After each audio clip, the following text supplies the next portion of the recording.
ಈಗ ಕೇಳಿ ವಸಂತಿ ಶೆಟ್ಟಿ ಬ್ರಹ್ಮಾವರ ಅವರ ಸತ್ಯಕಂಬ ಕಾದಂಬರಿ ಓದು ಸರಣಿ ಕಾರ್ಯಕ್ರಮ.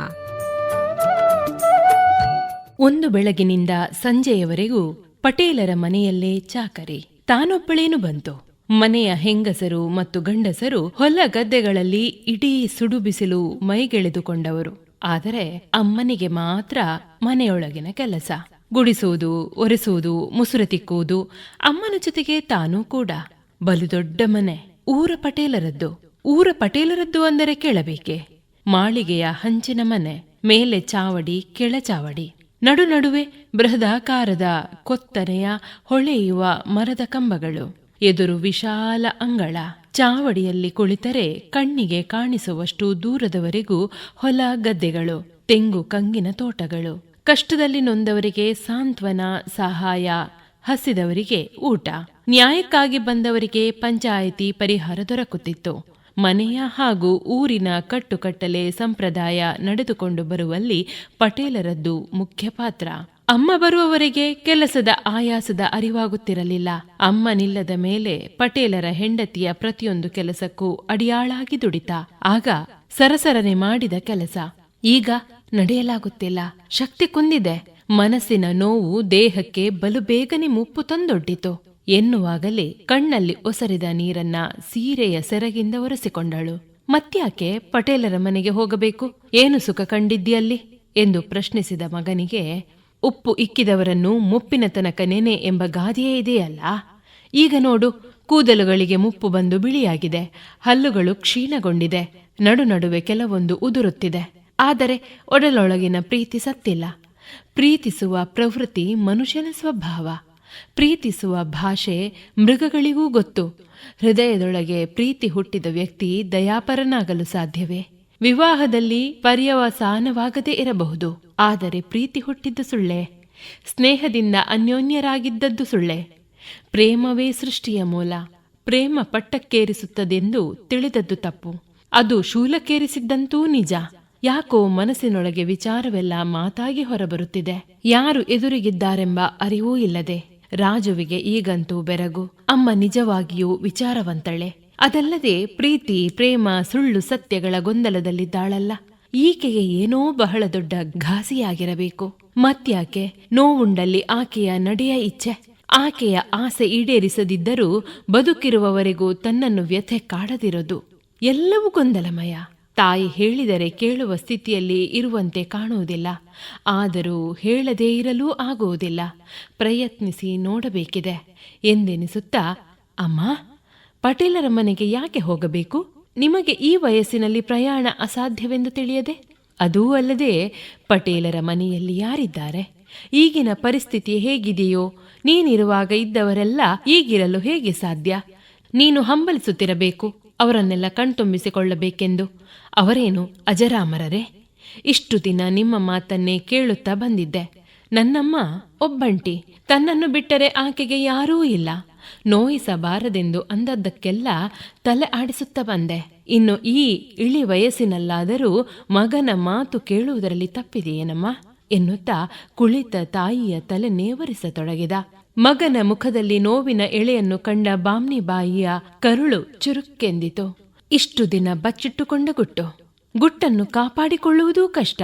ಅನ್ಯಾಯವನ್ನು ಸಹಿಸಿಕೊಳ್ಳುವುದೂ ಕಷ್ಟವೇ. ಗುಟ್ಟು ರಟ್ಟಾಗಿಯೇ ಆಗುತ್ತದೆ. ಗತಕಾಲವನ್ನು ಮರೆಯಲಾಗದು. ಘಟನೆಯ ಸಾಕ್ಷಿ ಕಣ್ಣೆದುರೇ ಕಾಣಿಸುವಾಗ ಮರೆಯುವುದಾದರೂ ಹೇಗೆ? ಮಗನನ್ನು ಹೇಗಾದರೂ ಮಾಡಿ ಒಪ್ಪಿಸಬೇಕಾಗಿದೆ. ತನ್ನ ಊರು, ತನ್ನ ಮನೆ ಮಾರು, ಅದಕ್ಕಿಂತಲೂ ತನ್ನ ಬಾಲ್ಯದ ಹೆಚ್ಚಿನ ದಿವಸಗಳನ್ನು ಕಳೆದ ಆ ಮನೆಯ ಇಂಚಿಂಚು ಸ್ಥಳ ಅದೇ ಪಟೇಲರ ಮನೆ. ರಾಜು ಕಂದ, ನಿನ್ನ ಮಾತನ್ನು ಕೇಳುವುದರಲ್ಲೂ ತಪ್ಪಿಲ್ಲ, ನಾನನ್ನುವುದರಲ್ಲೂ ತಪ್ಪಿಲ್ಲ ಮಗನೇ ಎನ್ನುತ್ತಾ ಮಗನ ಉತ್ತರಕ್ಕಾಗಿ ಅವನತ್ತಲೇ ನೋಟ ನೆಟ್ಟಳು. ತಾನೊಂದು ಪುಟ್ಟ ಮಗು, ಅದೂ ಅಪ್ಪನಲ್ಲಿ ಚಾಕಲೇಟು ತೆಗೆಸಿಕೊಡುತ್ತೀಯಾ ಎನ್ನುವ ದೈನ್ಯತೆಯಿಂದ. ನೋಡಮ್ಮ, ನೀನೇ ಮಗುವಿನಂತೆ ಆಡಿದರೆ ಹೇಗೆ? ನಿನ್ನ ನಿರ್ಧಾರವೇ ತಪ್ಪು. ನನಗೆ ಬುದ್ಧಿ ಬಂದಾಗಿನಿಂದ ನೋಡುತ್ತಿದ್ದೇನಮ್ಮ. ನಿನಗ್ಯಾಕೋ ಭಯವಿದೆ, ಹೆದರಿಕೆ. ಕೆಲವೊಮ್ಮೆಯಂತೂ ಗಿಡುಗನಿಗೆ ಹೆದರಿ ಮರಿಗಳನ್ನ ಬಚ್ಚಿಡಲು ಮರೆಯಾಗಿ ನಿಲ್ಲುವ ಕೋಳಿ ಹೇಂಟೆಯಂತೆ ಮಾಡುತ್ತಿದ್ದಿ. ಮನೆಯ ಮೆಟ್ಟಿಲಿಂದ ಇಳಿಯದವಳು, ಆಚೀಚೆ ಹೋಗಗೊಡದವಳಿಗೆ ಒಮ್ಮೆಲೆ ಮೂಡಿದ ಬಯಕೆ, ಅದು ಇವತ್ತ್ಯಾಕೆ ಇದ್ದಕ್ಕಿದ್ದಂತೆ ಎನ್ನುವುದೇ ಸೋಜಿಗ ಎಂದ ಮಾತಿಗೆ ಆಕೆ ಸ್ವಲ್ಪ ಹೊತ್ತು ಸುಮ್ಮನೆ ಕುಳಿತಿದ್ದಳು. ಬಳಿಕ, ಅದೆಲ್ಲ ನಿನಗೆ ಅರ್ಥವಾಗುವುದಿಲ್ಲ, ನೀನು ಕೇಳಲೂ ಬಾರದು, ನಾನು ಹೇಳುವುದೂ ಇಲ್ಲ ಎಂದು ಸಿಡುಕಿನಿಂದ ನುಡಿದಿದ್ದರು. ಅಲ್ಲ, ನನಗೂ ನಿವೃತ್ತಿಯಾಗಿದೆ. ಒಮ್ಮೆ ಸರಿಯಾಗಿ ನೋಡಮ್ಮ, ಮೀಸೆಯ ಕೂದಲು ಒಂದೊಂದು ಹಣ್ಣಾಗುತ್ತಿದೆ. ಹಾಗಿರುವಾಗ ಇನ್ನು ಅರ್ಥವಾಗದು ಎಂದರೆ ಹೇಗೆ? ಒಟ್ಟಿನಲ್ಲಿ ಅಮ್ಮನನ್ನು ಹಳಿತಪ್ಪಲು ಬಿಡದ ಮಗರಾಯ. ಏನೋ ಕೊನೆಯಾಸೆ.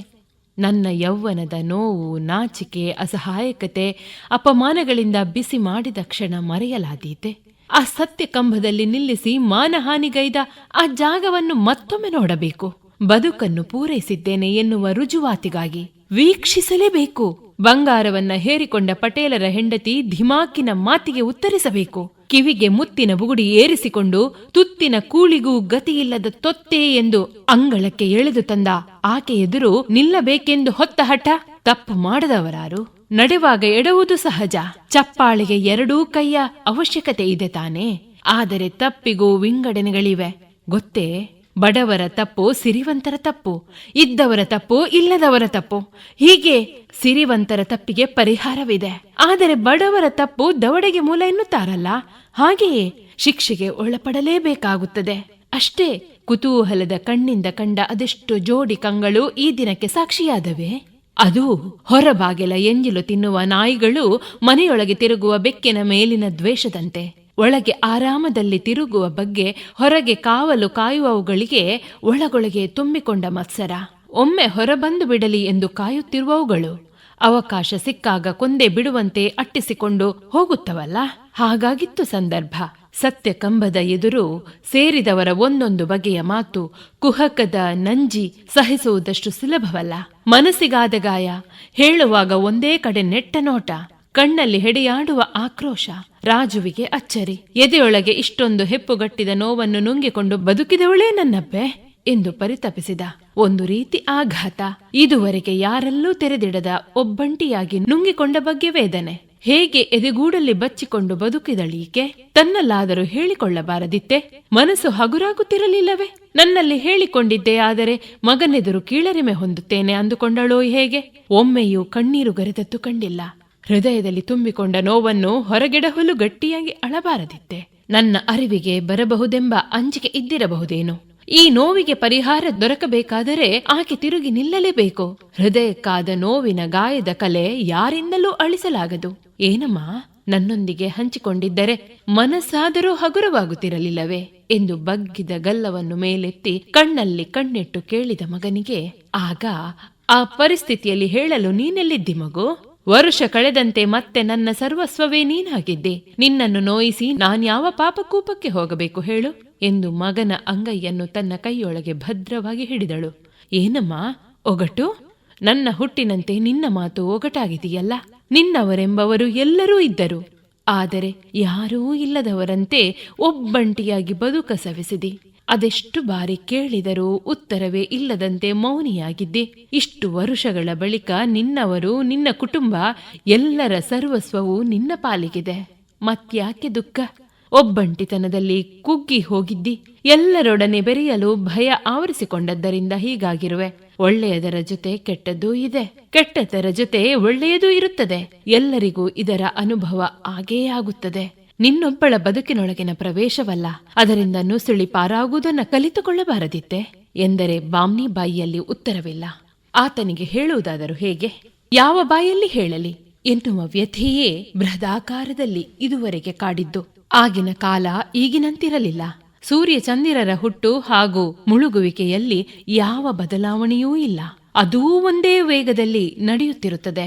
ಆದರೆ ಕೆಲವರಿಗೆ ಒಂದು ದಿನ ಒಂದು ವರುಷದಂತೆ ನಿಧಾನಗತಿಯಲ್ಲಿ ಕಂಡರೆ, ಕೆಲವರಿಗೆ ಒಂದು ದಿನ ಒಂದು ಕ್ಷಣದಂತೆ ಅನಿಸಬಹುದು. ಸಂತೋಷ ಸೌಭಾಗ್ಯದಲ್ಲಿ ದಿನದ ಕರಗುವಿಕೆ ವೇಗವಾಗಿ ಕಂಡರೆ, ಕಾಯಿಲೆಯಿಂದ ನೊಂದು ಬೆಂದವನಿಗೆ ಒಂದು ದಿನವೆಂದರೆ ಒಂದು ಯುಗವೆನಿಸದೆ, ಸುಖದಲ್ಲಿ ದಿನವೆನ್ನುವುದರ ರೂಪ ಚಿಕ್ಕದೆನಿಸಿದರೆ ದುಃಖದಲ್ಲಿ ದೀರ್ಘವಾಗಿರುತ್ತದೆ. ತನ್ನ ಪಾಲಿಗೆ ಆಗಿನ ಕಾಲ ಹೇಗಿರಲಿಲ್ಲ. ಇಂದು ಹೆಣ್ಣು ಮಕ್ಕಳ ಸ್ಥಾನಮಾನದಲ್ಲಿ ಏನೊಂದು ಬದಲಾವಣೆ, ಸ್ಥಿತಿಗತಿಯಲ್ಲಿ ಸುಧಾರಣೆ. ಆಗ ಹೆಂಗಸೆಂದರೆ ಬರಿಯ ಹೆಂಗಸಲ್ಲ, ಹೆಣ್ಣು ಹೆಂಗಸು, ಗಂಡಸರದ್ದೇ ಯಜಮಾನಿಕೆ. ಅವರು ಮುನ್ನಡೆದ ದಾರಿಯನ್ನು ಹೆಣ್ಣು ಹಿಂಬಾಲಿಸಬೇಕು. ಗಂಡು ತಂದು ಕೊಟ್ಟದ್ದನ್ನ ಹೆಣ್ಣು ಕೈ ನೀಡಿ ಪಡೆದು ಮನೆ ಮಂದಿಯ ಹೊಟ್ಟೆಗೆ ಅನ್ನ ಬಡಿಸಬೇಕಿತ್ತು. ಹೆಣ್ಣಿನ ಸಂಪಾದನೆಗೆ ಅವಕಾಶವೆಲ್ಲಿತ್ತು? ಬಾಮ್ನಿಬಾಯಿಂದ ಮನಸ್ಸು ಅದೆಷ್ಟೋ ವರುಷಗಳ ಹಿಂದೆ ಅರಿವಿಲ್ಲದೆ ಜಾರಿ ಹೋಗಿತ್ತು. ಅವಳ ಬಾಲ್ಯಕ್ಕೆ, ಅವಳ ತವರಿನಂಗಳಕ್ಕೆ, ಹಿರಿಯ ಮುತ್ತಜ್ಜಿಯಿಂದ ಮಾತುಕತೆಗೆ, ಕೇಳಿದ ಭಯಾನಕ ನೈಜ ಕತೆಗಳಿಗೆ. ಹೆಣ್ಣೆಂದರೆ ಹೀಗೆ ಇರಬೇಕೆನ್ನುವ ಅವರೇ ಎಳೆದುಕೊಂಡ ಪರಿಧಿಗೆ ಮತ್ತು ಪರಿಸ್ಥಿತಿಗೆ, ಮುಗ್ಧ ಮನಸ್ಸುಗಳ ಕೇರಿಗೆ. ಆ ಕಥೆಗಳನ್ನ ಕೇಳಿ ಹನಿಗಣ್ಣಾದದ್ದು ಅದೆಷ್ಟು ಬಾರಿ. ಗಂಡನೆಂದರೆ ದೇವರು. ಅವನ ಎದುರು ಮಾತನಾಡಲು ಭಯಪಡುತ್ತಿದ್ದ ಕಾಲ. ವ್ಯಾಪಾರ ನಿಮಿತ್ತ ತಿಂಗಳುಗಟ್ಟಲೆ ದೂರದೂರಿಗೆ ಪ್ರಯಾಣ ಮಾಡುತ್ತಿದ್ದ ಯಜಮಾನರುಗಳು.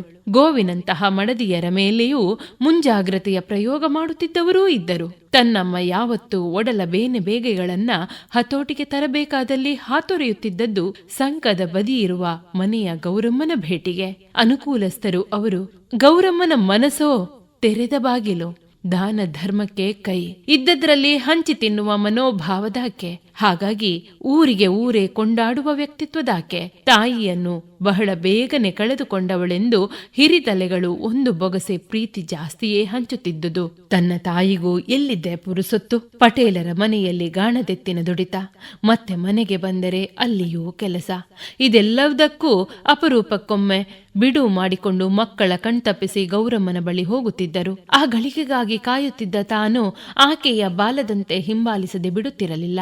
ಅದಕ್ಕೂ ಒಂದು ಕಾರಣವಿತ್ತು. ಕೈ ಮೇಲೆ ಹಾಕುವ ಬೆಲ್ಲದ ತುಂಡಿನ ಆಸೆ ಒಂದಾದರೆ, ಎರಡನೆಯದ್ದೇ ಅಲ್ಲಿಯ ಗೋಳಿ ಮರದಿಂದ ಇಳಿದ ಬಿಳಲಿನಲ್ಲಿ ಆಡುವ ಜೋಕಾಲಿಗಾಗಿ. ಅಮ್ಮ ಅವರೊಡನೆ ಹರಟೆಯಲ್ಲೋ ಮಗ್ನರಾಗುತ್ತಿದ್ದರು. ಕೆಲವೊಮ್ಮೆ ಮಾತುಗಳು ನಡುವೆ ಕಿವಿಗೆ ಬಿದ್ದರೂ ಅರ್ಥವಾಗುತ್ತಿರಲಿಲ್ಲ.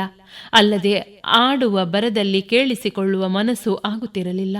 ಮನೆಗೆ ಬಂದ ಮೇಲೆ ರಾತ್ರಿಯ ಊಟದ ನಂತರ ಕಾಲು ನೀಡಿ ಕುಳಿತು ಮನೆ ಮಂದಿಯ ಪಂಚಾಯಿತಿಗೆ ವಿಷಯ ಬಂದೇ ಬರುತ್ತದೆಂದು ಆಕೆಗೆ ಮೊದಲೇ ಗೊತ್ತಿರುತ್ತಿತ್ತು. ಅಂತೆಯೇ ಅಂದು ರಾತ್ರಿಯ ಪಂಚಾಯಿತಿ ಕಟ್ಟೆಯಲ್ಲಿ ಗೌರಮ್ಮನದ್ದೇ ವಿಚಾರ ಬಂದಿತ್ತು. ಚಿಕ್ಕಮ್ಮ ಅಮ್ಮನಲ್ಲಿ, ಗೌರಮ್ಮನಂತವರು ನಮ್ಮೂರಲ್ಲಿ ಯಾರೂ ಇರಲಿಕ್ಕಿಲ್ಲ ಅಲ್ಲವೇನಕ್ಕ? ಎಷ್ಟು ಮುಗ್ಧ ಹೆಂಗಸು. ಗಂಡ ಹೆಂಡತಿಯ ಅನ್ಯೋನ್ಯತೆ. ಅವರ ತಾಯಿಯೂ ತುಂಬ ಒಳ್ಳೆಯವರಂತಲ್ಲ. ಅವರೀಗ ಇದ್ದಿದ್ದರೆ ಮೊಮ್ಮಕ್ಕಳ ಲಾಲನೆ ಪಾಲನೆಗೆ ಗೌರಮ್ಮನಿಗೆ ಕಷ್ಟವಾಗುತ್ತಿರಲಿಲ್ಲ.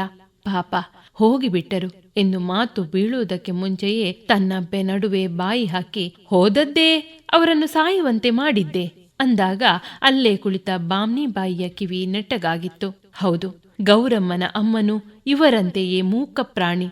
ಗೋವಿನಂತಹವರು. ಗಂಡ ಅಂದದ್ದಕ್ಕೆಲ್ಲ ತಲೆಯಾಡಿಸುತ್ತಿದ್ದವರು.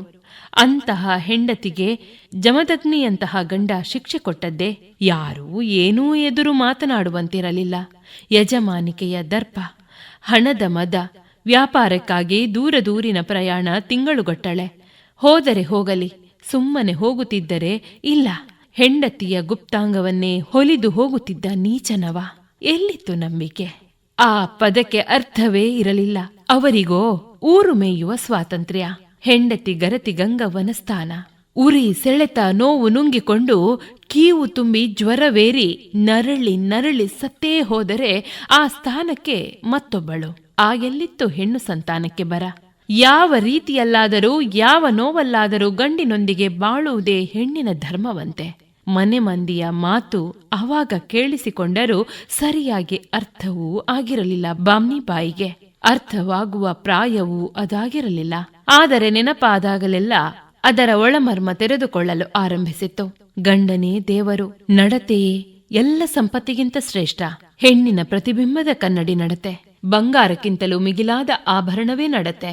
ಆದರೆ ಗಂಡಿಗೆ ಇದು ಅನ್ವಯಿಸದೆ ಎನ್ನುವ ಪ್ರಶ್ನೆ ಕಾಡಿದ್ದಂತೂ ಸತ್ಯ. ಮದುವೆ ಅಂದರೆ ಹೆಣ್ಣು ಗಂಡಿನ ಅಡಿಯಾಳೇ? ಇಲ್ಲ, ಅದು ಸಾಧ್ಯವಿಲ್ಲ. ಗಂಡು ಹೆಣ್ಣು ರಥದ 2 ಚಕ್ರಗಳಿದ್ದಂತೆ. ದಾಂಪತ್ಯವೆಂದರೆ ಕಬ್ಬಿಣ ಮತ್ತು ಸೂಜಿಗಲ್ಲಿನ ಕಾಂತಶಕ್ತಿಯ ಸೆಳೆತದಂತೆ. ಗಂಡ ಹೆಂಡತಿಯ ಅನ್ಯೋನ್ಯತೆ ಪಾಪ. ಗೌರಮ್ಮನ ಅಮ್ಮನಿಗೆ ಕೇವಲ ಕಾಣುವವರ ಕಣ್ಣಿಗೆ ಮಾತ್ರ ಮಡದಿಯ ಸ್ಥಾನ. ಗಂಡನ ದೃಷ್ಟಿಯಲ್ಲಿ ಕೇವಲ ಭೋಗದ ವಸ್ತು. ಅಪನಂಬಿಕೆಗೆ ಗುರಿಯಾದ ಆಕೆ. ನಂಬಿಕೆ ಕಳಕೊಂಡ ಮೇಲೆ ವಿಶ್ವಾಸವೆಲ್ಲಿ ಉಳಿಯುತ್ತದೆ? ಮತ್ತೆ ಕೇವಲ ಭಯದ ಬದುಕಲ್ಲೇ ಇದ್ದಿರಬೇಕು ಆ ತಾಯಿ. ಎಲ್ಲವನ್ನು ಸಹಿಸಿಕೊಂಡು ಗಂಡನೊಂದಿಗೆ ಬಾಳುವುದು ಹೆಣ್ಣಿನ ಧರ್ಮವೆನ್ನುವ ಸಮಾಜ ಒಂದು ಕಡೆಯಾದರೆ, ಗಂಡಿನೊಂದಿಗೆ ಬಾಳಬೇಕೆನ್ನುವ ಹಂಬಲಕ್ಕೆ ಎಳ್ಳು ನೀರು ಬಿಟ್ಟು ಚಂದ ಕಾಣುವ ವರ್ಗವೂ ಇಲ್ಲದಿಲ್ಲ ಎನ್ನುವ ಯೋಚನೆ ಮನಸ್ಸಿಗೆ ಬರುತ್ತಿದ್ದಂತೆ ಮತ್ತೊಮ್ಮೆ ಹನಿಗಣ್ಣಾದ ಬಾಮ್ನಿಬಾಯಿಯ ದುಃಖದ ಕಟ್ಟೆ ಒಡೆಯಲು ಇನ್ನೇನು ಹೆಚ್ಚು ಹೊತ್ತು ಇರಲಿಲ್ಲ. ಇದನ್ನೆಲ್ಲ ಗಮನಿಸುತ್ತಿದ್ದ ರಾಜು, ಏನಮ್ಮ ನೀನು? ಪುನಃ ಒಗಟಿನದ್ದೇ ಮಾತು, ಧರ್ಮ ಕರ್ಮದ ಕನವರಿಕೆ, ಏನಾಗಿದೆ ನಿನಗೆ ಎಂದು ಹಗುರದಲ್ಲಿ ಗದರಿದ. ಮೌನ ಕಟ್ಟೆ ಒಡೆದಿದೆ ಮಗನೇ, ಮಾತು ಹರಿದಾಡುತ್ತಿದೆ, ಮಾತಿನ ಬೆಲೆ ತಿಳಿದಿದೆ, ಹೃದಯದ ತಕ್ಕಡೆಯಿಂದ ತೂಗಿಯೇ ಮಾತನಾಡುತ್ತಿದ್ದೇನೆ. ಹುಚ್ಚು ಹಿಡಿದಿದೆ ಎಂದೆಣಿಸುತ್ತಿದೆಯಾ? ಹುಚ್ಚಲ್ಲ, ಮನಸ್ಸಿನೊಳಗೆ ಮಿಣ್ಣನೆ ಸುಡುವ ಕಿಚ್ಚು. ಕಾಲಡಿಯ ನೆಲ ಕುಸಿದಾಗಲೂ ಮಾತನಾಡಲಿಲ್ಲ, ಆಕಾಶ ಕಡಿದು ತಲೆಯ ಮೇಲೆ ಬಿದ್ದಾಗಲೂ ಮಾತನಾಡಲಿಲ್ಲ. ಜೀವನದ ಕೆಲವೊಂದು ಕಠೋರ ಸತ್ಯಗಳನ್ನ ಎದುರಿಸಿಕೊಂಡು ಮನಸ್ಸು ಬಲಿಷ್ಠವಾಗಿದೆ. ಮತ್ತೊಮ್ಮೆ ಮೌನದ ಬೆಪ್ಪೊಳಗೆ ಹುದುಗಿ ಕುಳಿತುಕೊಳ್ಳಬೇಕೆಂದು ಬಯಸುವೆಯಾ ಎಂದು ಮಗನತ್ತ ಪ್ರಶ್ನಾರ್ಥಕವಾಗಿ ನೋಟ ಬೀರಿದರು. ರಾಜುವಿಗೆ ಅಮ್ಮನ ದೃಷ್ಟಿಯನ್ನು ಎದುರಿಸಲು ಭಯವಾಯಿತು. ಇಷ್ಟು ಮಾತನಾಡುತ್ತಿರುವುದೇ? ಆತನಿಗೆ ಆಶ್ಚರ್ಯ. ತನಗೆ ಬುದ್ಧಿ ಬಂದಾಗಿನಿಂದ ತಾಯಿ ಮಿತಭಾಷಿ, ಮಾತು ಕಡಿಮೆ. ಇಂದೇನಾಗಿದೆ ಈಕೆಗೆ? ಖಂಡಿತವಾಗಿಯೂ ಅಚ್ಚರಿಗೊಂಡ ರಾಜು. ಇದುವರೆಗೆ ವಸಂತಿ ಶೆಟ್ಟಿ ಬ್ರಹ್ಮಾವರ ಅವರ ಸತ್ಯಕಂಬ ಕಾದಂಬರಿ ಓದು ಸರಣಿ ಪ್ರಸಾರವಾಯಿತು. ನಿರೂಪಣೆ ಮಮತಾ ನವೀನ್ ಶೆಟ್ಟಿ.